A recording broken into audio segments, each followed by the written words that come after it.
Canal Novel e Fanfic Narradas. Fanfic Game of Thrones Sistema Modelo de Cavaleiros. Capítulo 231. O Mago Mestre. Kevir aguardava ansiosamente notícias dos homens que enviará de sua propriedade. Embora Ligion lhe tivesse garantido no dia anterior que cuidaria de seus problemas, Kevir ainda não conseguia confiar plenamente nas habilidades de Ligion. Após a partida de Ligion, Kevir conseguiu se recuperar do choque inicial com sua reputação e recuperar a compostura. Embora estivesse disposto a acreditar que Ligion era tão poderoso quanto os rumores sugeriam, ele também sabia que não devia confiar totalmente em boatos. Conquistas, mesmo as pequenas, tendiam a ser exageradas a ponto de se tornarem lendárias, e ele temia que a reputação de Ligion pudesse ter sido inflada de forma semelhante. Em sua mente, se Ligion não conseguisse resolver a situação, ele ainda precisaria encontrar uma maneira de se salvar. Por isso, ele não convocou os batedores que havia enviado para monitorar o curso inferior do pequeno Rhoyne, nem retirou os 100 Imaculados posicionados ao redor de sua propriedade. Os arranjos defensivos na fortaleza flutuante permaneceram inalterados, e ele até ignorou a ordem de Ligion para dispersar os guardas dentro da propriedade. Um dia e uma noite inteiros se passaram sem incidentes. Seus batedores continuaram a reportar em intervalos regulares, mas não havia sinal do navio de Uldavu navegando o rio acima. Os que estavam na costa também não notaram nada de anormal. Isso começou a dar a Kevir uma leve sensação de que as palavras de Ligion poderiam ser verdadeiras, mas ele ainda não tinha intenção de seguir as instruções de Ligion para resgatar o corpo de Uldavu rio abaixo. Em vez disso, antes do amanhecer, ele cuidadosamente despachou um de seus homens para investigar a situação. Enquanto o céu clareava, um barco atracado acelerou vindo das partes mais baixas do pequeno Rhoyne. Ao chegar à fortaleza flutuante, atracou rapidamente e um homem saltou para a praia, correndo direto para a propriedade de Kevira. Os guardas ao longo do caminho faziam a mesma pergunta urgente: qual é a situação com White Skull Uldavu? O homem não disse nada enquanto corria por eles, serpenteando pela propriedade até chegar à entrada do salão principal, onde Kevira o aguardava. Ofegante, ele finalmente gritou: eles estão mortos. Estão todos mortos. Uldavu e todos os seus esqueletos canibais? Kevira deu um passo à frente e perguntou bruscamente. Estão todos mortos, ofegou o homem.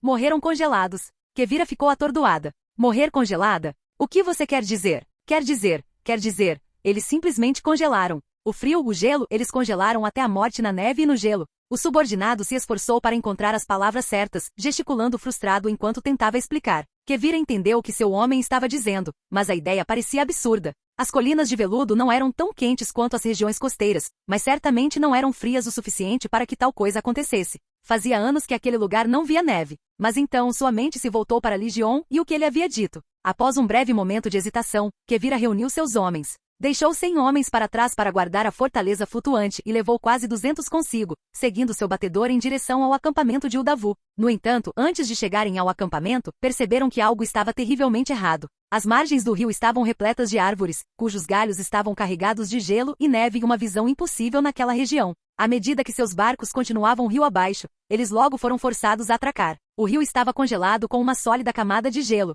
Algumas partes haviam se quebrado em pedaços flutuantes, mas o gelo ainda bloqueava completamente o curso d'água, impossibilitando qualquer viagem de barco. Uma vez em terra, Kevira e seus homens seguiram o batedor ao longo da margem do rio em direção à confluência dos rios Pequeno e Alto Rhoyne. Ele se lembrou de que havia uma ampla margem ali, provavelmente onde Uldavu havia montado acampamento. Quando chegaram, mesmo tendo se preparado, a cena diante deles ainda os fez estremecer. Dos barcos congelados presos no gelo aos homens a bordo, tudo estava estranhamente parado. As forças de Uldavu, centenas de seus mais fortes guerreiros canibais, permaneciam imóveis como estátuas. A morte os havia levado num instante, com os rostos contorcidos de terror. O gelo havia preservado suas expressões finais, encerrando seu medo e desespero em um momento de horror congelado. O próprio Uldavu estava no centro do cemitério gelado, sua figura congelada destacando-se entre as demais. Seus braços estavam erguidos, sua boca aberta no que parecia ser um grito desesperado. Sua mão direita estava sem vários dedos, como se algo tivesse sido arrancado à força de sua mão. Kevira encarou a cena arrepiante e imediatamente pensou em Ligion.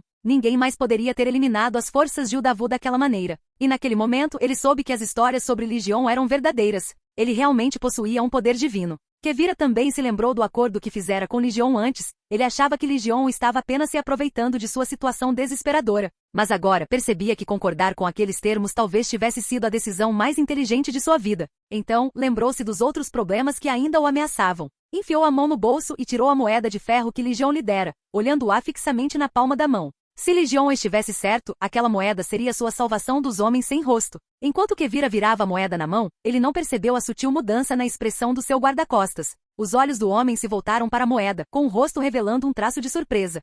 Enquanto isso, após lidar com o pirata do rio Davu no dia anterior, Legion retornou ao seu pequeno barco. Usando seu poder telecinético, ele impulsionou a embarcação para frente, deslizando pelo Alto Rhône em direção à extremidade norte das Colinas de Veludo. De acordo com as informações fornecidas por Kevira, um grupo de guerreiros Dothraki que frequentemente vagavam entre Norvos e Coor estavam acampados perto do poço sem fundo na borda das Colinas de Veludo. Como eles só tinham uma localização geral e não exata, Legion passou um dia e uma noite inteiros procurando depois de desembarcar perto da ponte em arco na estrada valeriana antes de finalmente encontrar a piscina sem fundo que Kevira havia mencionado. A piscina ficava perto de um cânion, cercada por um anel de pilares eretos. Uma estátua solitária de uma esfinge feminina erguia-se nas proximidades, e as marcas na grama sugeriam que outrora houvera outra estátua de esfinge ao lado dela, provavelmente uma versão masculina. Perto do lago, cerca de 500 guerreiros Dothraki haviam montado acampamento. Eram todos homens adultos. Não havia idosos, fracos ou doentes entre eles, nem carroças ou suprimentos. O que mais chamava a atenção era que todos eles tinham as tranças cortadas. Quando Legion viu os Dothraki pela primeira vez, ele planejou lidar com eles da mesma forma que havia lidado com os piratas do rio no dia anterior, usando neblina espessa e runas de dragão congeladas para eliminá-los, deixando apenas um ou dois sobreviventes. No entanto, antes que pudesse agir, notou algo incomum. Entre os Dothraki, havia um homem vestido com as vestes de um mestre, registrando cuidadosamente as runas esculpidas nos pilares de pedra à beira do lago. Pela maneira como os Dothraki o trataram, ficou claro que ele não era um prisioneiro, mas sim um hóspede de status especial. Legion ficou curioso sobre a identidade do mestre. Qualquer um que pudesse incutir o respeito de um grupo de Dothraki certamente não era uma pessoa comum. Em vez de atacar, ele ajustou sua abordagem. Desceu da colina onde estivera observando e caminhou livremente pela trilha em direção ao acampamento Dothraki. Os Dothraki o notaram rapidamente, mas não viram nada de particularmente estranho em sua aparência. A única coisa em comum eram as duas espadas largas presas às suas costas, mas mesmo isso não era inédito. Desde que Legion ascendera à fama, muitos mercenários começaram a imitar seu estilo, na esperança de se tornarem o próximo Legion. A maioria deles morrera em batalha, incapazes de manejar armas tão pesadas adequadamente, e entre os mercenários, aqueles que se armavam com duas espadas largas de cavaleiro banido eram frequentemente ridicularizados como tolos. Os Dothraki pareciam pensar que Legion era apenas mais um desses tolos. Não reagiram agressivamente nem se moveram para atacá-lo, não por gentileza, mas porque aos seus olhos ele já era deles. Assim que estivessem prontos para partir, o capturariam e o venderiam a traficantes de escravos ou donos de minas por mais algum dinheiro. A malícia indisfarçável deles não passou despercebida por Legion. Ele via claramente suas intenções, mas não sentia nada de diferente em relação a eles. Enquanto descia a encosta, ele discretamente esmagou várias bolas de pó para dormir seladas com cera, manipulando o vento para manter a poeira fina girando em torno de seu corpo. A cada passo, o pó se espalhava, gradualmente flutuando em direção aos Dothraki. Quando Legion chegou ao guerreiro mais próximo, o Dothraki ergueu seu araque curvo, preparando-se para interrogá-lo. Mas antes que pudesse dizer uma palavra, uma onda repentina de tontura o atingiu. Sua visão escureceu e ele caiu para frente em seu cavalo, dormindo instantaneamente. Um após o outro, os Dothraki atrás dele também desabaram. O evento repentino e inexplicável provocou uma onda de pânico entre os guerreiros restantes. Eles gritaram em Dothraki palavras que Legion não entendeu, enquanto alguns subiram em seus cavalos tentando fugir, mas era tarde demais. No momento em que Legion se aproximou deles, o pó para dormir já havia se dispersado no ar, levado pela brisa suave. Ele pairava sobre suas cabeças, penetrando em seus pulmões a cada respiração. Eles não foram muito longe. Um por um, sucumbiram aos efeitos do pó, ficando inconscientes e caindo das celas. Alguns caíram no chão com tanta força que seus pescoços quebraram, mas permaneceram em um sono profundo e sobrenatural. Em poucos instantes, todos os guerreiros Dothraki jaziam esparramados no chão, imóveis. Os únicos que permaneceram de pé foram Legion e o mestre junto aos pilares de pedra. Para a surpresa de Legion, o mestre não demonstrou medo algum ao ver os Dothraki caídos. Na verdade, parecia animado. Seus olhos ardiam intensamente enquanto ele encarava Legion, com uma expressão repleta de uma euforia mal contida, como alguém que acabasse de encontrar um velho amigo. Mas Legion tinha certeza de que nunca havia conhecido esse mestre antes. O homem era baixo e atarracado, com um pescoço grosso que o fazia parecer mais um fazendeiro ou ferreiro do que um estudioso. Seu rosto era áspero e desagradável, o nariz claramente quebrado no passado, mas nunca ereto, deixando torto e deformado. Mechas de cabelo branco brotavam de suas orelhas e narinas, dando-lhe uma aparência cômica. No entanto, apesar de sua aparência estranha, algo mais chamou a atenção de Legion. Em seu pescoço estava pendurada uma corrente de elos de prata e aço valeriano. A visão dos elos de aço valeriano desencadeou um pensamento na mente de Legion. Num instante, o nome emergiu de sua memória. Então, ele deu um passo à frente e perguntou timidamente: "Você é Mestre Marvin?" Sim, assentiu o mestre baixo e atarracado, depois fez uma leve reverência. É uma honra conhecê-lo, Lord Legion Tarhan, o escolhido. Você me conhece? Legion perguntou com um tom cheio de suspeita. Mestre Marvin gesticulou em direção aos Dothraki inconscientes ao redor deles e disse: o poder de colocar todos esses Dothraki em sono profundo deve ser alguma forma de magia. Até onde eu sei, não há ninguém no mundo que possa exercer poder mágico tão livremente, exceto você. Nem mesmo os aprisionadores das sombras, feiticeiros ou bruxos de Ashai possuem tal habilidade. Legion estudou o homem à sua frente, o mestre que ele passou anos tentando encontrar. Vários anos atrás, ele perguntou sobre o mestre Marvin a Malora e Kibur, com a intenção de recrutá-lo para a Caverna Negra para trabalhar ao lado deles no estudo das ciências ocultas e místicas. No entanto, naquela época, Marvin já havia partido para Essos, passando tempo explorando ruínas antigas no interior do continente. Ele raramente visitava as cidades costeiras, tornando quase impossível para a guilda dos mercadores milagrosos localizá-lo. Legion nunca esperou encontrá-lo ali, ou encontrá-lo em tais circunstâncias. Dizia-se que Marvin era o maior estudioso do ocultismo na cidadela, uma reputação que até Malora reconhecia. Ela frequentemente elogiava suas habilidades, afirmando que ele a superava no estudo de mistérios antigos. Quando ela estava pesquisando a laje sacrificial, ela mencionou repetidamente que se Marvin estivesse envolvido, o progresso deles teria sido significativamente mais rápido. Além disso, Malora certa vez dissera a Legion que a partida de Marvin da cidadela estava, em parte, ligada a ela. Ela o convidará para estudar o conhecimento arcano que sua família havia acumulado na Torre Alta, e ele aceitara a oferta sem hesitar. No entanto, após algum tempo, suas pesquisas levaram a um desacordo fundamental. Marvin acreditava que os textos esotéricos preservados pela Casa Igotover haviam sido alterados ao longo dos séculos, distorcendo seu significado original. Ele argumentou que a família vinha trilhando o caminho errado o tempo todo, o que explicava por que nunca haviam conseguido desbloquear nenhum poder mágico verdadeiro. Em sua opinião, o conhecimento oculto mais valioso não residia nos livros, mas nas ruínas de civilizações antigas. Ele acreditava que somente estudando esses vestígios do passado se poderia esperar redescobrir artes mágicas perdidas. Com essa convicção, abandonou o trabalho com manuscritos existentes e dedicou-se inteiramente à exploração de ruínas há muito esquecidas. Após esgotar todos os textos relevantes disponíveis na cidadela, deixou Westeros para trás e aventurou-se em Essos. Agora, olhando para trás, Legion tinha que admitir que Marvin tinha razão. Muitos dos artefatos mágicos produzidos pela Caverna Negra estavam de fato ligados à antiga relíquia conhecida como a Placa do Sacrifício. Mas Marvin também se enganara sobre um ponto crucial. O objeto de pesquisa mais importante estivera bem na sua frente o tempo todo. Não havia necessidade de vasculhar Essos em busca de ruínas perdidas. Ele poderia simplesmente ter estudado a própria Torre Alta. A única diferença era que, diferentemente de Legion, Marvin não tinha olhos para perceber as runas mágicas escondidas dentro de sua estrutura. Capítulo 232 – O paradeiro da armadura. Legion não era de se dar ao trabalho de formalidades. Ele foi direto ao ponto. Enviei pessoas à cidadela para encontrá-lo, mestre, na esperança de recrutá-lo para trabalhar para mim. Infelizmente, a essa altura, você já havia partido para Essos. Agora que finalmente o encontrei, posso fazer o convite pessoalmente. Muito bem, eu aceito, respondeu Marvin de forma igualmente direta. Legion ficou momentaneamente surpreso com a rapidez com que Marvin concordou. Ele fez uma pausa e perguntou: você está concordando assim, sem mais nem menos? Sem hesitar? Não precisa hesitar, disse Marvin, sem rodeios. Na verdade, eu já estava planejando retornar a Westeros. Assim que voltar, irei direto para suas terras para servi-lo. Dediquei minha vida inteira ao estudo da magia, e você é a magia encarnada. Não há como eu deixar passar esta oportunidade. Embora satisfeito com o entusiasmo de Marvin, Legion ainda fez um aviso sério. Mestre Marvin, sugiro que pense com cuidado. Se aceitar meu convite, não poderá partir novamente. Ele então começou a explicar certas coisas sobre a Caverna Negra. Mas em vez de hesitar ou expressar preocupação, Marvin apenas ficou mais animado. Para ele, a Caverna Negra era nada menos que a realização de um sonho. Ele passará anos procurando um lugar onde pudesse estudar magia ao lado de pessoas com ideias semelhantes. A princípio, acreditara que a cidadela fosse um lugar assim, mas em vez disso a encontrou repleta do que chamava de ovelhas de manto cinza, homens com medo demais até mesmo de aprender conhecimentos proibidos, quanto mais de usá-los. Tudo o que faziam era acumular segredos e trancá-los. Mas agora, a Caverna Negra de Legion não só abrigava vastas quantidades de conhecimento proibido, como também já havia produzido resultados em pesquisas mágicas.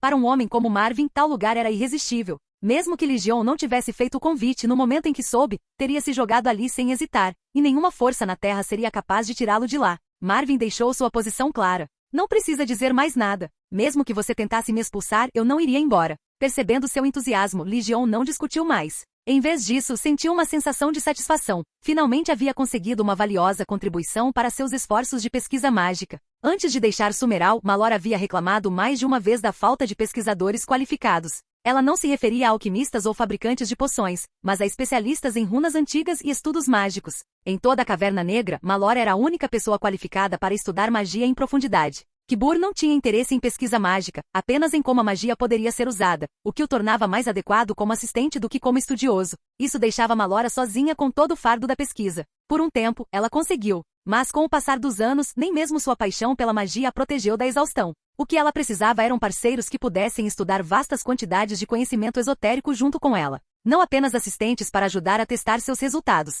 Li Jion então perguntou, ainda preciso ir a Coor antes de retornar a Sumeral. Você quer vir comigo ou devo lhe dar uma ficha para que possa ir sozinho? Marvin pensou por um momento antes de responder. Viajarei com você. Por acaso também preciso ir para Coor. Você está indo para Coor? Perguntou Li Jion inquisitivo. É por causa da armadura mágica? Parece que temos o mesmo destino. Marvin assentiu. Quando estive em Norvus recentemente, ouvi dizer que a família Suoidencoor domina a arte de criar armaduras mágicas. Eles afirmam ter forjado um conjunto perfeito e planejam revelá-lo na cidade daqui a um mês. Eu estava planejando ir para lá em breve. Uma armadura mágica perfeita. Li Jion percebeu imediatamente que Marvin devia estar se referindo à sua própria armadura. No entanto, ele não revelou isso perguntando, se você já estava planejando ir para Coor, como foi que acabou capturado por esses Dothraki? Eu não fui capturado, Marvin balançou a cabeça. Eu conheço esses Dothraki. Certa vez tratei dos cavalos deles, então eles me reconheceram. Eles não me fizeram prisioneiro. Eu só estava aqui gravando as runas desta ruína antiga antes de seguir para Goyandroi para pegar um navio para Coor. Eles estavam acampados aqui, e nós nos cruzamos. Olhando para os Dothraki inconscientes, ele perguntou, você guarda rancor deles? A expressão de Li Jion permaneceu indecifrável. Você está pedindo misericórdia em nome deles? Só acho uma pena que tantos guerreiros capazes morram assim, disse Marvin. O líder deles é Zoko, filho de Shao Tarko. Há mais de uma década, quando Zoko ainda era criança, seu pai foi derrotado pelo então famoso Shao Barbo. Seguidores leais de Tarko pegaram Zoko e o criaram, eventualmente fazendo dele o líder deste bando Dothraki. Eles não são um Calazar tradicional, mas sim uma companhia mercenária composta inteiramente por Dothraki. Eles aceitam contratos com os poderosos e às vezes recorrem ao banditismo. Nesta região interiorana, eles exercem considerável influência. Se você assumir o controle desta força, poderá obter domínio sobre esta região com muito mais facilidade. Li Jion ergueu uma sobrancelha. Você acha que eu vou querer controlar esse território interior? Marvin falou em tom comedido. Você já está de olho nas terras disputadas. Não consigo imaginar que você simplesmente ignore as outras cidades livres. Estava claro que Marvin não era apenas um estudioso obsessivo de magia, como os rumores sugeriam. Ele também possuía uma mente política aguçada, talvez até mais perspicaz do que muitas das figuras poderosas que governavam as cidades livres. No entanto, embora Marvin tivesse um certo grau de perspicácia política, sua perspectiva ainda era limitada. Ele não ocupava uma posição alta o suficiente para enxergar o panorama geral. Para ele, esses guerreiros Dothraki podiam ser um trunfo em potencial, mas para Li Jion, não passavam de um fardo. Li Jion balançou a cabeça. Não há necessidade de ficar com esses Dothraki. Eles não me servem para nada. A única coisa de valor aqui é qualquer informação que o líder deles tenha. Enquanto falava, ele instruiu Marvin a apontar qual deles era o líder. Li Jion então pousou a mão na espada larga do cavaleiro banido em sua cintura. Uma onda de energia congelante irradiou de seu corpo, transformando instantaneamente os Dothraki ao redor em esculturas de gelo. Todos, exceto o líder que Marvin havia identificado. Um momento antes, Marvin lamentava o destino daqueles Dothraki, sentindo pena de suas mortes iminentes. Mas no instante seguinte, toda a sua atenção se voltou para os cadáveres congelados à sua frente. O método anterior de Li Jion para incapacitá-lo certamente fora impressionante, mas Marvin percebeu que provavelmente era feito por meio de algum tipo de agente sonífero. Embora fosse um uso sofisticado da alquimia, permitindo que apenas certas pessoas fossem afetadas, ainda era diferente da verdadeira magia que ele buscava. Mas agora, o que ele acabará de testemunhar era algo completamente além da compreensão comum. Li Jion havia congelado homens vivos em estátuas de gelo, bem diante de seus olhos. Foi um momento que se alinhava perfeitamente com tudo o que Marvin jamais imaginara que a magia fosse. Ele não perdeu tempo e começou a estudar os corpos congelados. Enquanto Marvin estava absorto em seu exame, Li Jion aproveitou a oportunidade para amarrar o líder Dothraki e reunir centenas de cavalos de guerra. Várias horas se passaram antes que o guerreiro Dothraki que Li Jion havia deixado vivo finalmente recuperasse a consciência. No momento em que acordou, sentiu que algo estava errado. Percebendo que estava amarrado, imediatamente abriu os olhos e olhou ao redor. O que ele viu fez seu sangue gelar. Por toda parte ao seu redor, havia esculturas de gelo, dezenas e dezenas delas. Seus rostos eram familiares. Cada expressão congelada era a de um dos seus homens. O puro horror daquilo fez um grito de terror escapar de sua garganta, até que seus olhos pousaram em Marvin e Li Jion. Gradualmente, ele se forçou a se acalmar e começou a gritar em Dothraki para Marvin. Marvin respondeu na mesma língua. Li Jion, com seu conhecimento limitado da língua Dothraki, mal conseguia entender partes da conversa. Pelo que ele entendeu, o cativo exigia saber o que havia acontecido, enquanto Marvin tentava explicar. Mas Li Jion não tinha paciência para desperdiçar com isso. Sem hesitar, ele pegou um frasco de soro da verdade, comumente usado pelos homens da armadura de sangue para interrogatórios. Dando um passo à frente, agarrou o Dothraki aterrorizado pelo queixo. Forçou-o a abrir a boca e despejou o líquido em sua garganta antes de recuar para esperar que a droga fizesse efeito. Não demorou muito. Em poucos instantes, os olhos do guerreiro ficaram vidrados e desfocados. Sua expressão atordoada como se ele estivesse bêbado. Li Jion não perdeu tempo. No melhor Dothraki que conseguiu, perguntou: qual é a sua relação com a casa Soya de Koor? O Dothraki respondeu rapidamente, mas seu sotaque era forte, e Li Jion teve dificuldade para entender completamente suas palavras. Marvin se adiantou para atuar como tradutor temporário e disse: ele diz que ele e a casa Soya têm uma relação de cooperação. Ele os ajuda a lidar com certos problemas, em troca, eles lhe fornecem armas, cavalos e comida. Li Jion continuou seu questionamento. Você atacou uma companhia mercenária perto de Goyandroi que transportava armaduras mágicas. Onde está essa armadura agora? Marvin hesitou por um momento ao ouvir a pergunta de Li Jion. Não demorou muito para perceber que a suposta perícia em fabricação de armaduras mágicas, alegada pela casa Soya de Koor, poderia ter vindo de Li Jion. E a suposta armadura mágica perfeita que pretendiam exibir poderia muito bem pertencer a ele. O guerreiro Dothraki respondeu rapidamente, e Marvin traduziu suas palavras. Ele diz que é a armadura de um demônio. Muitos de seus homens morreram enquanto a transportavam, e a armadura foi enviada para as minas. As minas? Li Jion ficou momentaneamente surpreso. Até então, ele presumira que sua armadura mágica era que a casa Soyed planejava revelar em Koor. Mas, pelo que ouvia, ela não havia sido levada para a cidade. A mina que ele mencionou é provavelmente a das Colinas de Veludo, localizada nas profundezas da floresta de Koor, ao norte da cidade, explicou Marvin. Existem várias minas de metal naquela região, todas cruciais para a economia de Koor. A casa Soyed controla uma delas. Esses Dothraki frequentemente capturam mercadores ou pessoas de cidades ao longo do Baixo Rhoyne e os vendem como escravos para trabalhar nas minas. Li Jion de repente entendeu por que os Dothraki não haviam levado a armadura diretamente para Koor e por que tantos deles morreram transportando-a. A resposta era óbvia, a magia da armadura havia saído do controle. Quando um conjunto de armadura de cavaleiro banido é forjado pela primeira vez, todas as suas runas de dragão são ativadas imediatamente, começando a absorver energia mágica ambiente. Graças às suas runas guia completas, a armadura não se comporta como as runas de dragão comuns, que convertem diretamente a magia absorvida em poder bruto, armazenando-a na superfície e liberando-a rapidamente. Em vez disso, a armadura acumula magia internamente, armazenando-a nas runas de dragão até que alguém que saiba como manejá-las invoque seu poder. Isso significa que por um tempo a armadura do cavaleiro banido permanece indistinguível de uma armadura de placas comum. Mas à medida que continua a absorver magia, chega um ponto em que a energia não pode mais ser contida. Se não for canalizada corretamente, ela explodirá em uma explosão mágica. Essas explosões se tornam mais fortes e devastadoras a cada ocorrência, expandindo sua área de efeito. Sem dúvida, se a armadura que Li Jion forjou tivesse sido deixada sem controle para absorver magia durante todo esse tempo, sua próxima erupção poderia congelar metade de uma cidade do tamanho de Pentos. A casa Soyed deve ter percebido que a magia instável da armadura representava um risco para a própria Koor, e foi por isso que decidiram escondê-la nas profundezas das minas. Você sabe onde fica a mina da casa Soyed? Perguntou Li Jion. Sim, assentiu Marvin. Não é um lugar difícil de encontrar. Assim que Marvin terminou de falar, o guerreiro Dothraki, ainda sob os efeitos do soro da verdade, congelou diante dos olhos deles, transformado em uma escultura de gelo.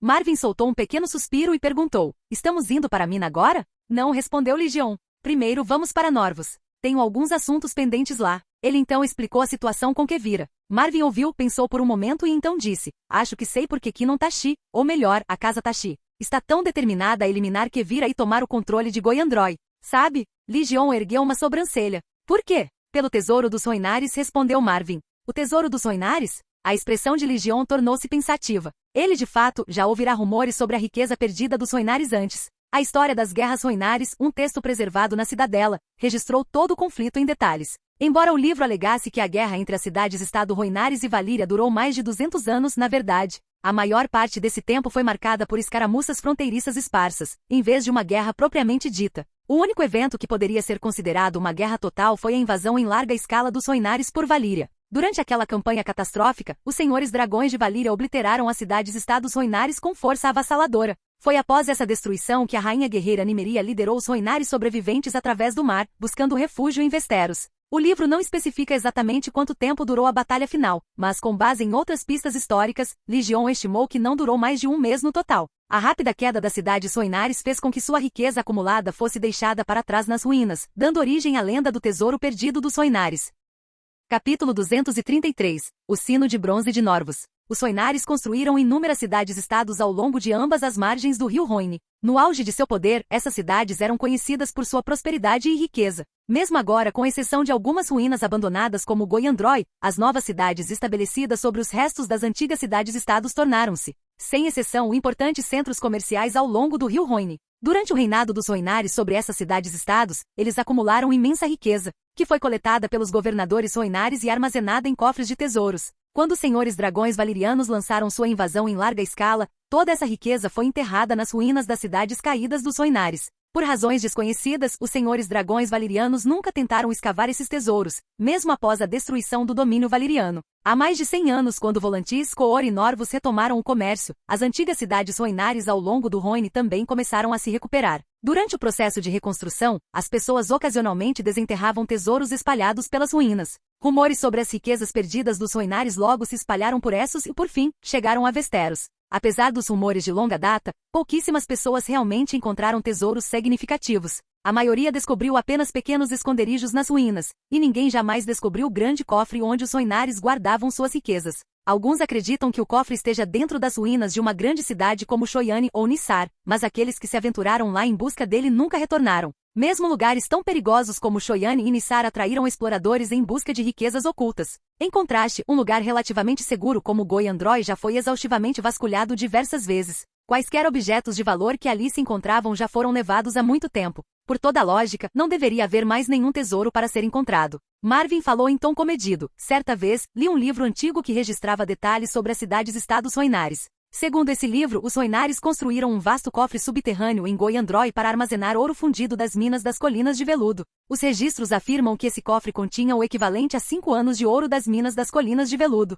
5 anos? Legion ficou momentaneamente atordoado. Embora as minas das Colinas de Veludo tenham se esgotado há muito tempo, elas já foram a maior fonte de ouro na costa oeste de Essos. Em seu auge, essas minas representavam mais de 80% da produção de ouro da região. A Terra Franca Valeriana travou uma guerra implacável contra os Soinares e os Ândalos, em grande parte para reivindicar as riquezas das Colinas de Veludo. Naquela época, os Soinares possuíam as técnicas de fundição mais avançadas do mundo. Não só foram os primeiros a forjar e usar ferramentas de ferro, como também eram excepcionalmente habilidosos no refino de ouro. Mesmo hoje, muitos métodos de refino de ouro ainda têm suas origens nas técnicas Soinares. A quantidade de ouro produzida pelos Soinares em um único ano deve ter sido medida em toneladas. Isso não faz sentido. Legion franziu a testa imerso em pensamentos. Há duas coisas que não fazem sentido. Primeiro, por que os Soinares armazenariam tanto ouro em Goyandroy? Sim, era um importante centro comercial e de transporte, mas também ficava perigosamente perto do território ândalo. Os Soinares e os ândalos não se davam bem na época. Não seria seguro armazenar uma fortuna tão grande em um local vulnerável como aquele.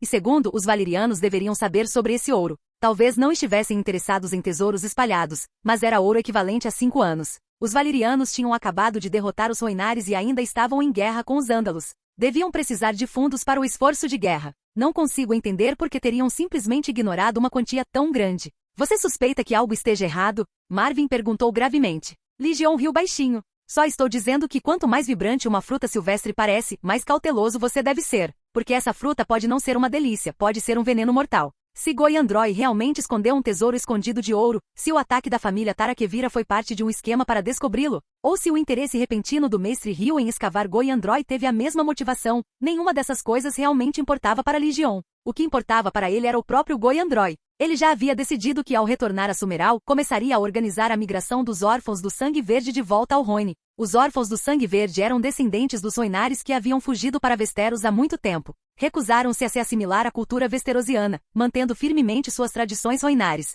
Ainda veneravam a mãe Rhoine e o velho do rio, seu filho. E não importa quantas gerações se passassem, nunca deixaram de sonhar em retornar à terra de seus ancestrais. Graças à influência de Russell, Miracle Harbor e Vil City tornaram-se os 2 assentamentos mais importantes para os órfãos do Sangue Verde, com um grande número deles residindo lá. Muitos órfãos também se juntaram ao exército recrutado por Legion. Reunir homens suficientes não deveria ser um problema, a única questão era quem os lideraria. Na mente de Legion, a única pessoa capaz de assumir esse papel era Russell, o marido de Obella, a senhora de WYL. No entanto, convencer Russell a abandonar o conforto de sua vida atual seria um desafio. Legion já havia tomado providências para Goyandroy e não se deteve muito no motivo pelo qual os nobres de Norvus haviam se interessado por aquele lugar. Seja qual for o motivo, ele sabia que inevitavelmente teria que encontrá-los pessoalmente. Com o mestre Marvin o guiando, Ligion não se perdeu mais. Em pouco tempo chegou à estrada valeriana e partiu em direção a Norvus. Ao entrarem nas colinas de Norvus, o tempo piorou. O céu estava frequentemente nublado, com apenas um vislumbre de azul.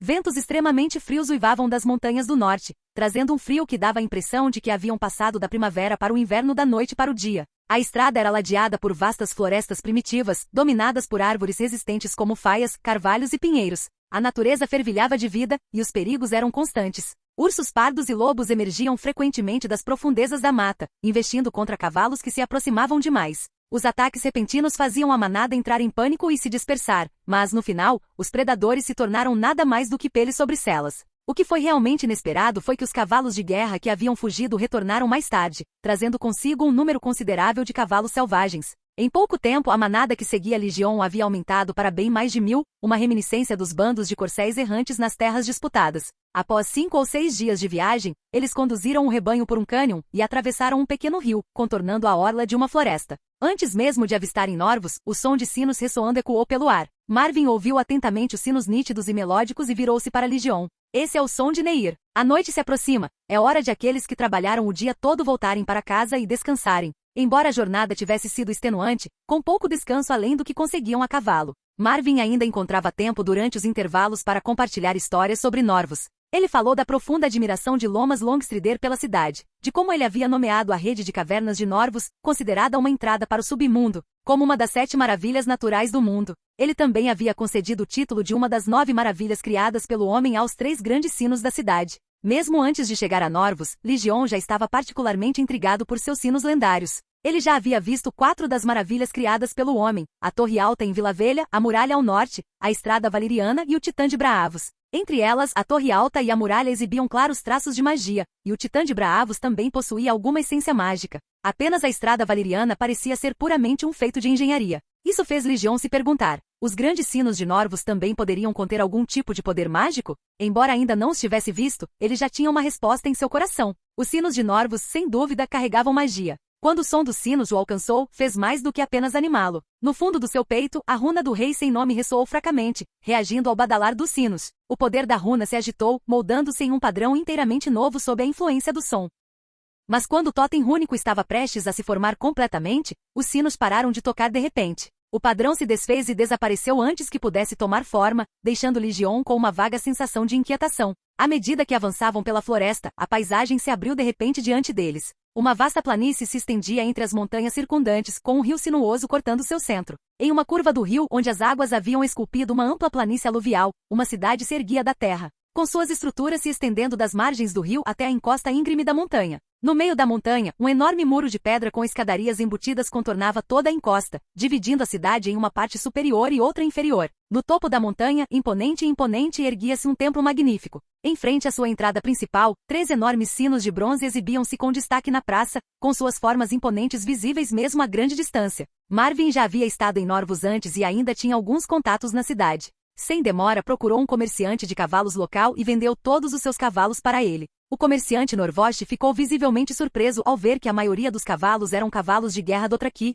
mas era experiente o suficiente para guardar seus pensamentos para si. Sem fazer perguntas desnecessárias, ele rapidamente concluiu a transação. Ligion não procurou imediatamente a casa Tashi. Em vez disso, encontrou uma estalagem onde pudesse se limpar e descansar. Ele havia decidido visitar a fortaleza do templo no topo da montanha naquela noite para ver os 3 sinos de bronze antes de voltar sua atenção para a casa Tashi. Ele perguntou a Marvin se ele tinha algum contato que lhe desse acesso direto ao topo da montanha, mas Marvin apenas balançou a cabeça, arrependido. Seu relacionamento com os sacerdotes barbudos de Norvus estava longe de ser amigável. Ele já havia sido colocado na lista negra deles e estava proibido de se aproximar das muralhas da cidade.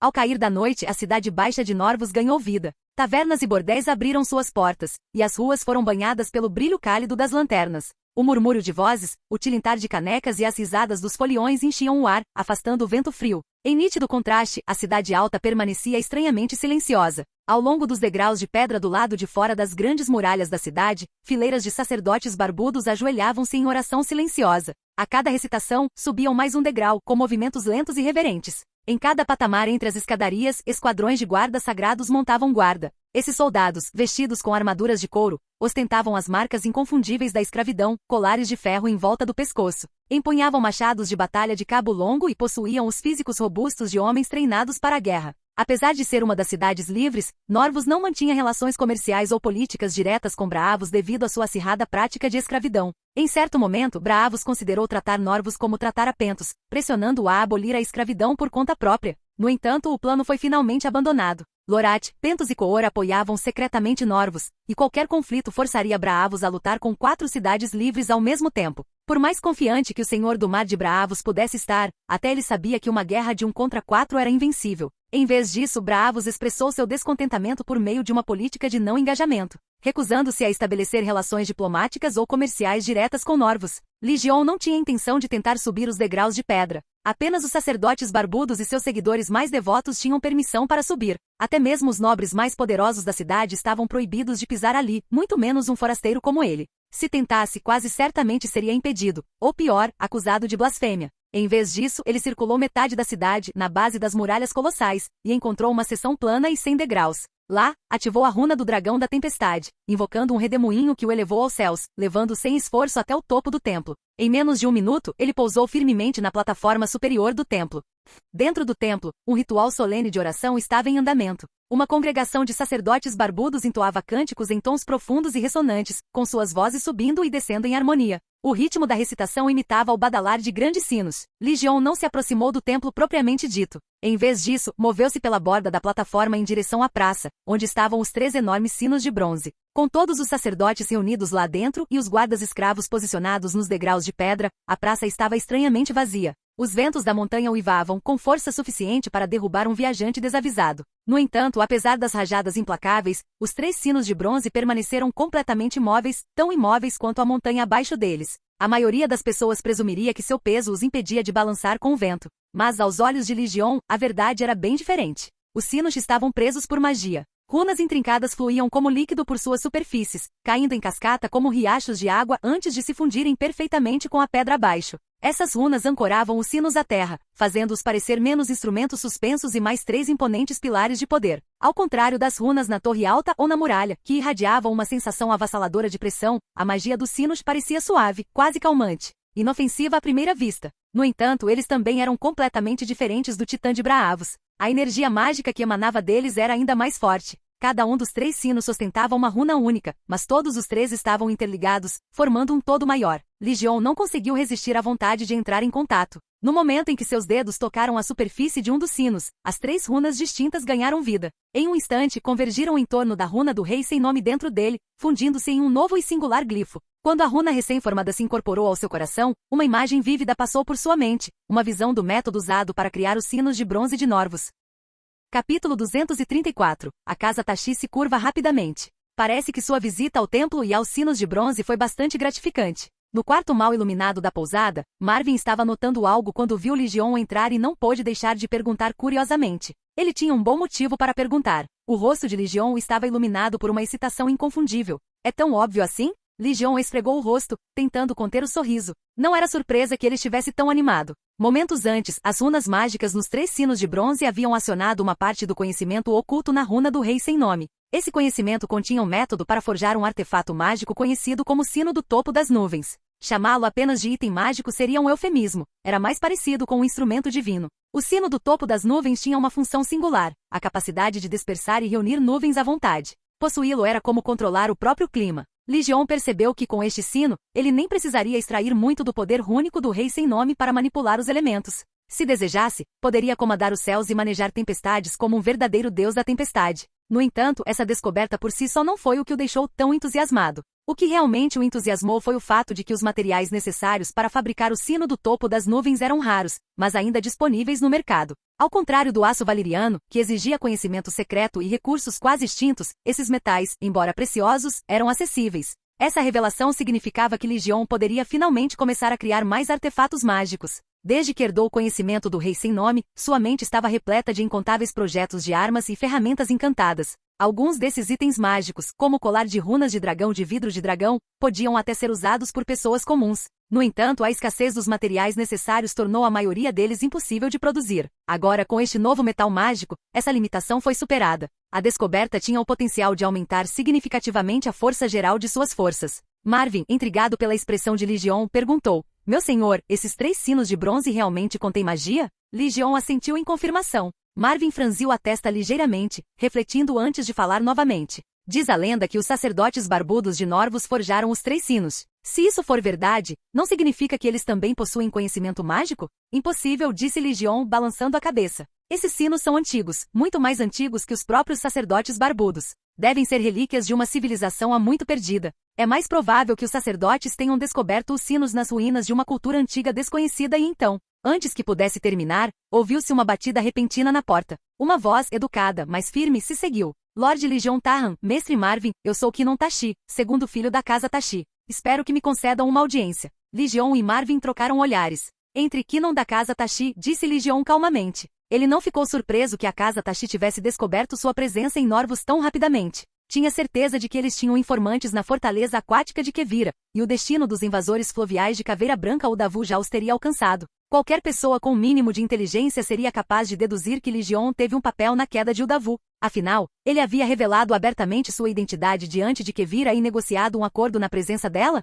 com alguns de seus supostos subordinados leais a postos. E entre esses subordinados, sem dúvida, havia espiões da casa Tashi. A notícia de sua aliança com Quevira teria chegado a Norvus rapidamente. Mesmo que isso não o tivesse denunciado, sua entrada triunfal na cidade certamente o fizera. Cavalgar com mais de 1000 cavalos, a maioria deles cavalos de guerra Dothraki, certamente atrairia a atenção. Seria impossível para a casa Tashi permanecer alheia a tal espetáculo, a menos que fossem surdos e cegos. A porta se abriu com um rangido e Kinon Tashi entrou. Como todos os homens de Norvosh, ele usava apenas um par de bigodes finos no lábio superior, desleixados e desleixados. Suas feições eram inconfundivelmente as de um nativo de Norvosh, testa profunda, maçãs do rosto salientes e um nariz forte e reto. Quando Kinon Tashi entrou na sala, ele se curvou respeitosamente para Legion e falou na impecável língua comum de Westeros. Bem-vindo, senhor escolhido. Legion sorriu. Bem-vindo? Você deveria saber por que estou aqui. Mesmo sabendo disso, você ainda me recebe? Kinon Tashi respondeu com voz firme. O que aconteceu em Goyandroy foi apenas um acidente. Na verdade, não há inimizade real entre nós. Não concorda, Lord Legion? Legion ergueu uma sobrancelha. Essa é a sua opinião ou é a opinião da casa Tashi? Kinon assentiu levemente. Ambos. Meus pensamentos estão alinhados com os da minha casa. Então, isso significa que você desistiu de Goyandroy? Legion perguntou. Kinon abaixou ainda mais a postura. Como alguém pode abrir mão de algo que nunca possuiu de verdade? Agora que Goyandroy está em suas mãos, Lord Legion, ela certamente prosperará novamente. Legion ficou ligeiramente surpreso com a atitude de Kinon. Antes de chegar a Norvus, ele havia aprendido com Marvin sobre a reputação da casa Tashi. Eles eram conhecidos por sua postura linha dura, sempre defendendo a força e o domínio. Foi a casa Tashi que liderou Norvus na famosa batalha contra Volantis no Lago da Adaga, e eles foram por muito tempo um pilar do militarismo Norvosh. Por isso, Legion havia entrado em Norvus preparado para um confronto. No entanto, agora Kinon Tashi, seu representante, estava diante dele, agindo de forma dócil e complacente, como se estivesse se rendendo antes mesmo de a batalha começar. Foi tão inesperado que Legion não sabia bem como responder. Naquele momento, Marvin falou de repente. Estou curioso. Por que a casa Tashi de repente ficou tão interessada em Goyandroy? Você se importaria em explicar? Kinon hesitou um pouco, como se estivesse avaliando se poderia falar abertamente. Marvin insistiu. É por causa do tesouro perdido dos Ruinares? A expressão de Kinon mudou instantaneamente. Embora não dissesse nada, o brilho de choque em seus olhos traía seus pensamentos. Legion franziu a testa. Já se passaram séculos. Incontáveis pessoas vasculharam as ruínas das cidades livres de Ruinares, incluindo Goyandroy, em busca de tesouros perdidos, e nenhuma encontrou nada de significativo. O que faz a casa Tashi pensar que pode ter sucesso onde tantos outros falharam? Kinon não respondeu imediatamente. Em vez disso, abaixou a cabeça pensativo antes de responder. Já que você, Lord Legion, é agora o governante de fato de Goyandroy, estaríamos dispostos a cooperar com você para encontrar o tesouro. Se tivermos sucesso, dividiremos o tesouro igualmente. Legion estudou Kinon atentamente. Então, isso significa que a casa Tashi já encontrou algo em Goyandroy? Kinon ficou em silêncio novamente, oferecendo apenas um sorriso discreto. Legion o observou por um momento antes de rir. Muito bem. Concordo em trabalhar com a casa Tashi na busca pelo tesouro de Goyandroy, mas somente depois que meu povo tiver concluído a reconstrução. Isso não será problema algum, respondeu Kinon rapidamente, com o rosto iluminado de alívio. Com o acordo firmado, Kinon convidou Legion a visitar a casa Tashi para discutir mais detalhes. No entanto, Legion recusou. Ele declarou que deixaria o assunto nas mãos do governador nomeado por Goyandroy, que conduziria as negociações com a Casa Tashi no momento oportuno. Embora Kinon parecesse um tanto relutante quanto a esse acordo, ele não se opôs. Simplesmente solicitou à Legião uma ficha como prova do acordo antes de partir. Assim que Kinon Tashi partiu, Marvin ficou pensativo antes de murmurar. Parece que realmente há um tesouro escondido em Goyandroy, e a Casa Tashi deve ter provas sólidas disso. Caso contrário, eles não estariam tão obcecados com o assunto. Legião concordou com a cabeça. O tesouro provavelmente não está dentro das ruínas. Quando mencionei reconstrução, ele não demonstrou nenhuma preocupação. Isso sugere que o ouro está escondido em algum lugar próximo, em algum lugar inesperado. Mesmo que as ruínas fossem totalmente reconstruídas, o tesouro permaneceria desconhecido. Você tem razão. Deve estar perto, mas bem escondido, disse Marvin com um sorriso cúmplice. Mas o mais engraçado é que a Casa Tashi já deve saber a localização exata do tesouro, e mesmo assim não ousam reivindicá-lo. Em vez disso, vieram correndo até você, dispostos a oferecer metade dele só para garantir sua cooperação. Parece que sua reputação os assustou bastante. Legion riu, mas não disse nada. Com isso, a questão de Norvus foi resolvida, como esperado e inesperadamente. Dado o poder que Legion demonstrou, até mesmo o Senhor do Mar de Braavos teria que agir com cautela, quanto mais uma nobre casa de Norvus. O inesperado, no entanto, foi a rapidez com que a Casa Tashi decidiu ceder. A rendição ocorreu tão rápido que até Legion foi pego de surpresa. Ainda assim, o resultado foi favorável. Agora, tudo o que restava era Legion providenciar para que seu povo assumisse o controle de Goyandroy. Agora que a questão estava resolvida, e com o benefício inesperado obtido com os sinos de bronze de Norvus, Legion não tinha mais motivos para permanecer na cidade. Depois de passar a noite na estalagem com Marvin, eles se prepararam para partir. Ele planejava seguir a estrada valeriana diretamente para as minas da Casa Soyad, ao norte da floresta de Koor. Sua primeira prioridade era recuperar a armadura do cavaleiro banido. Depois disso, seguiria para Koor para acertar as contas com a Casa Soyad. Ao saírem da pousada, Kinon Tashi já os esperava na porta. Parecia que ele havia antecipado a partida de Legion e se posicionado do lado de fora com antecedência. Kinon não fez nenhum esforço para esconder sua postura submissa.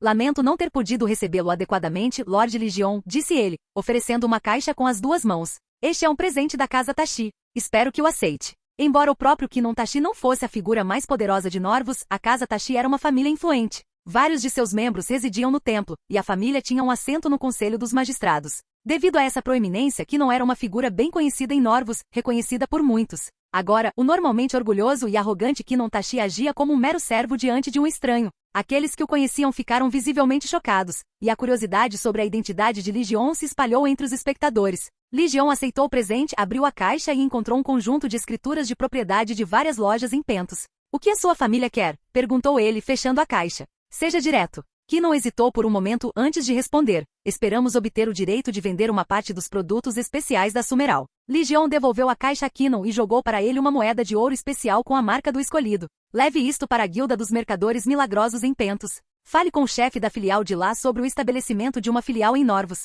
Assim que a Guilda dos Mercadores Milagrosos estiver formalmente estabelecida aqui, sua família terá o direito de vender uma parte dos produtos. Com isso, Legion se virou e saiu sem esperar por uma resposta. Ele já sabia que a Casa Tashi aceitaria o acordo.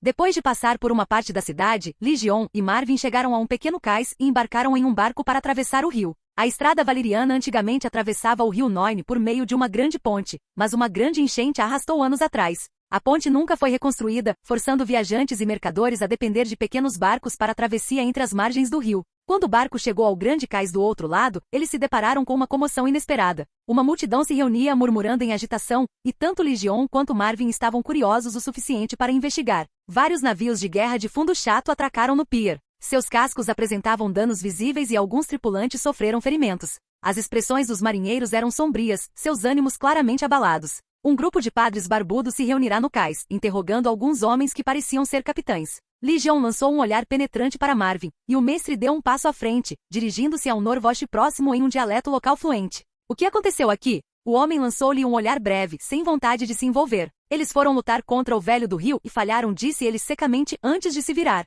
Marvin continuou perguntando e finalmente conseguiu juntar as peças da história completa. Na confluência dos rios Roine e Noine, perto das ruínas de Nissar, uma enorme tartaruga de um chifre só, que se acredita ser uma encarnação do velho do rio, apareceu. A criatura enlouqueceu, atacando todos os navios que tentavam atravessar as águas de Nissar. Para Norvus, o Roine e o Noine eram rotas comerciais vitais. Com os rios bloqueados, os suprimentos do sul não conseguiam mais chegar à cidade, e os próprios bens de Norvus não podiam ser transportados para o exterior. Usar a estrada valeriana como alternativa aumentaria significativamente tanto o custo quanto o tempo de viagem. Diante dessa interrupção, os norvosianos decidiram agir. Embora a crença no velho do rio fosse antiga e ainda predominante entre as comunidades pesqueiras ao longo do Rhône, ela não tinha significado para o povo de Norvus. Para eles, o chamado deus do rio não passava de uma tartaruga gigante. Não tiveram escrúpulos em lançar uma operação de extermínio. Para garantir o sucesso, chegaram a transportar diversas bestas de cerco enormes da cidade para seus navios. No entanto, apesar dos preparativos, a campanha terminou em catástrofe.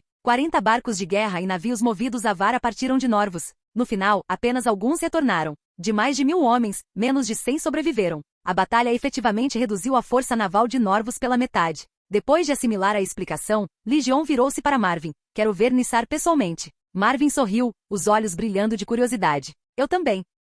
Capítulo 235, Nissar. Na superfície do rio Noine, Lygion jazia preguiçosamente no barco, impulsionando-o para frente com telecinese enquanto deslizava rapidamente sobre a água. Mestre Marvin inclinou-se sobre a murada, com o rosto iluminado de excitação enquanto observava o rio passar correndo sob eles. Como uma criança, ele ocasionalmente mergulhava a mão na água, sentindo a correnteza empurrar sua palma. Depois de passar algum tempo juntos, Lygion gradualmente passou a entender a personalidade de Marvin. Simplificando, ele era um verdadeiro estudioso, sua curiosidade pelas coisas que amava era intensa, mas ainda possuía um senso fundamental de ética. Ele não era nada parecido com Kibur, que abandonava todos os limites morais em busca de conhecimento. Dito isso, Marvin tinha seus defeitos. Sua curiosidade insaciável o tornava propenso a fazer perguntas intermináveis. Àquela altura, o número de perguntas que ele havia feito a Lygion facilmente chegava a centenas, o que estava começando a cansar alguém que preferia paz e sossego. Mais de uma vez, Lygion cogitou deixá-lo em algum lugar adequado e deixá-lo encontrar seu próprio caminho para Sumeral.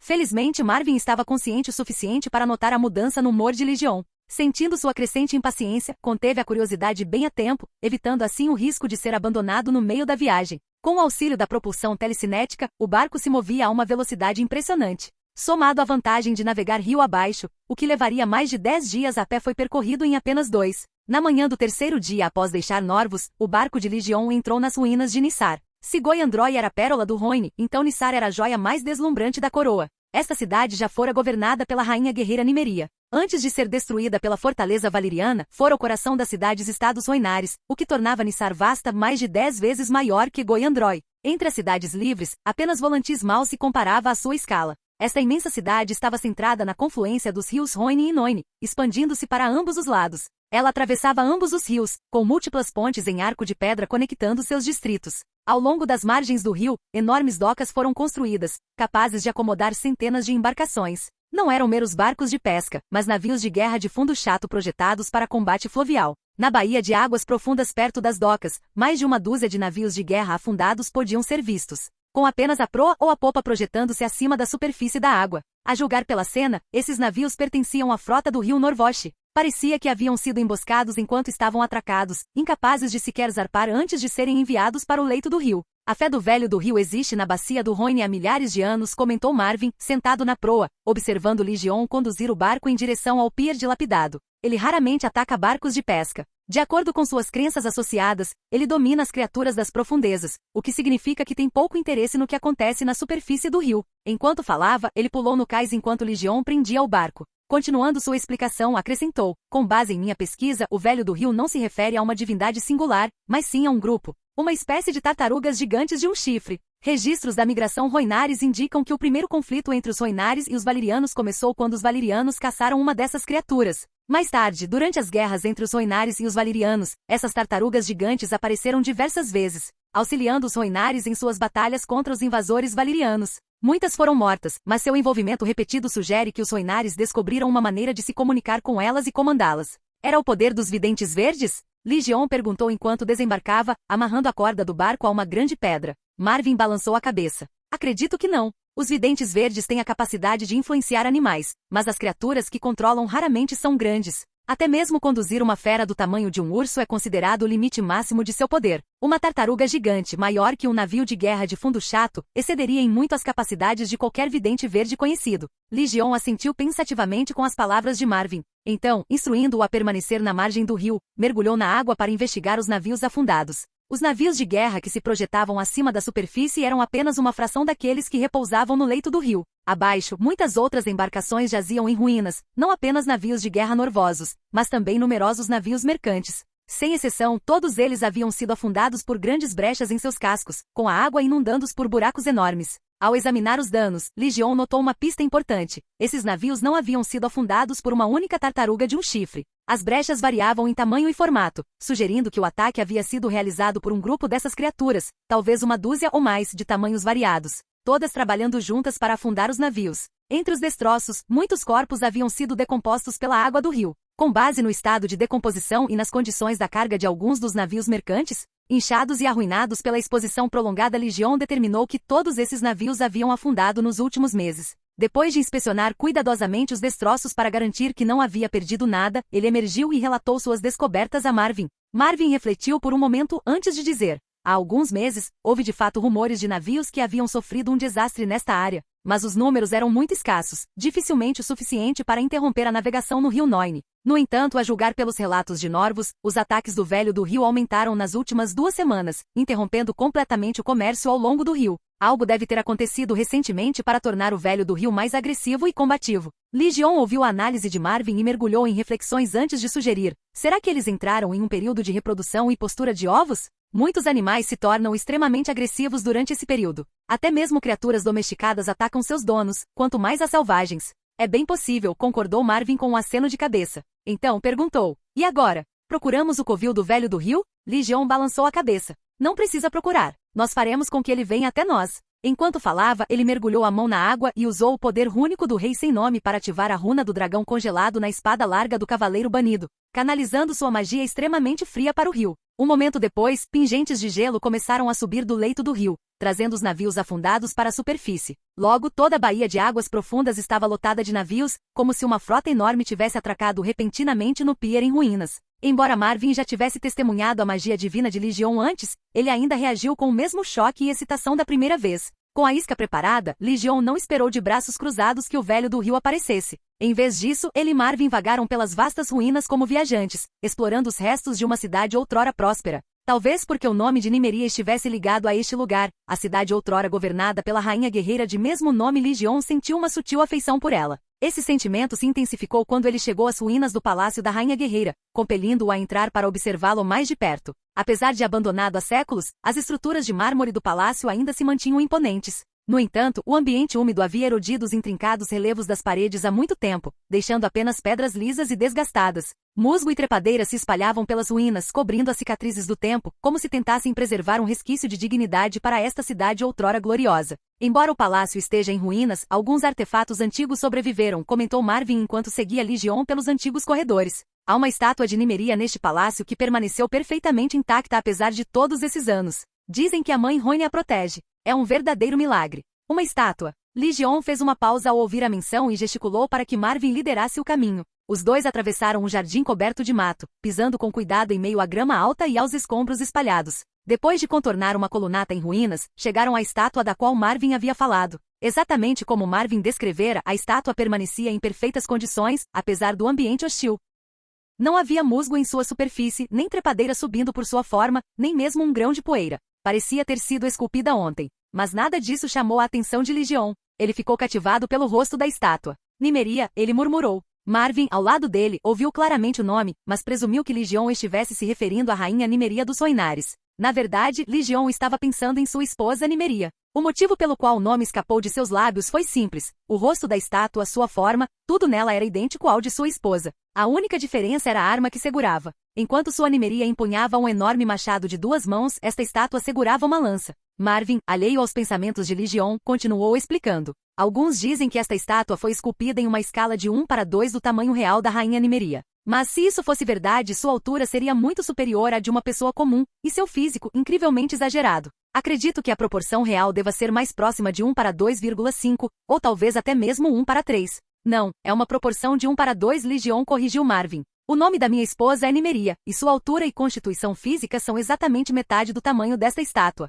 Marvin riu das palavras de Legion, presumindo que ele havia erroneamente projetado sua esposa na rainha guerreira Nimeria de 1000 anos atrás, formando uma associação divertida. Mas então, algo o atingiu. Ele se virou para observar a expressão de Ligion, enquanto este observava atentamente a estátua e perguntou, meu senhor, esta estátua da rainha Nimeria se parece com a senhora de Tumbleton? Ligion assentiu. Nimeria tem a linhagem da casa Martel de Dorne, o que significa que ela também carrega o sangue da rainha guerreira. Isso é realmente notável, exclamou Marvin. Pode ser um exemplo de atavismo, uma reversão a traços ancestrais. Ligion circulou a estátua em busca de vestígios de energia mágica, mas não encontrou nada. No entanto, ao canalizar o poder rúnico do rei sem nome para aprimorar sua visão, ele detectou uma tênue aura de fé entrelaçada à estátua. Suspeitava que essa fosse a razão pela qual ela permanecia imaculada, intocada pelo tempo, intacta e livre de vegetação rasteira. Curioso, Ligion perguntou. Esta estátua é claramente extraordinária. Por que ninguém a levou embora depois de todos esses anos? Eu sei o motivo, explicou Marvin. É por causa de uma maldição.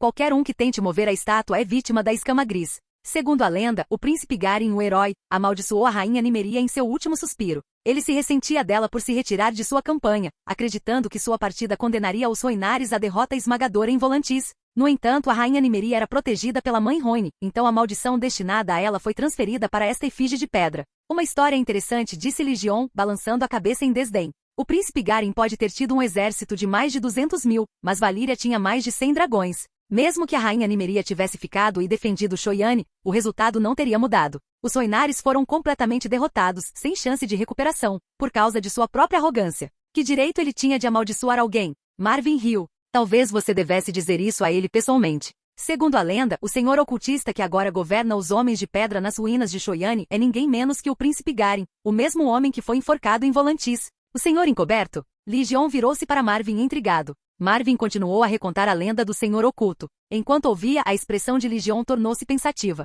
Ele não estava convencido de que o Senhor da Mortalha fosse, na verdade, a forma vingativa e morta-viva do príncipe Garin. Mais provavelmente, era um título passado de geração em geração. O Senhor da Mortalha original poderia ter sido um Roinares que ficou para trás quando Nimeria fugiu, disfarçando-se de figura espectral para reunir os Roinares restantes em sua luta contra Valíria. Dito isso, em um mundo onde caminhantes brancos e criaturas existiam, a ideia do príncipe Garin ressuscitar dos mortos como um Revenant não era totalmente impossível. Diante da magia, as regras da vida passada nem sempre se aplicavam. Ligion encarou a estátua em silêncio por um longo tempo. Então, de repente e sem aviso, lançou-se no ar, pairando alto acima das ruínas de Nissar. Do alto, ele observou os vastos vestígios da cidade antiga. Ao descer e pousar novamente no chão, ele se virou para Marvin e perguntou, Mestre Marvin, o que você acha da ideia de restaurar e reconstruir este lugar como meu próprio domínio? Marvin ficou surpreso. Observou a expressão séria de Ligion e refletiu por um momento antes de responder. Deixando de lado o custo da reconstrução, você precisaria da aprovação, ou pelo menos da aceitação tácita de 3 cidades livres para reivindicar e reconstruir este lugar.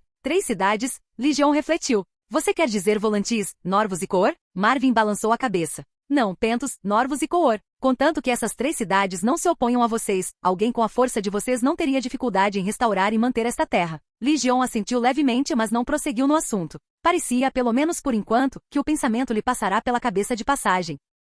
Obrigado por assistir, se gostou deixa o like e inscreva-se. Quanto mais apoio mais vídeos, e se possível apoie o canal doando no Pix do canal na descrição do vídeo. Qualquer valor ajuda, assim o canal pode trazer fanfics e novels de autores pagos e novos vídeos são postados com mais frequência. Muito obrigado a todos, curtam o canal.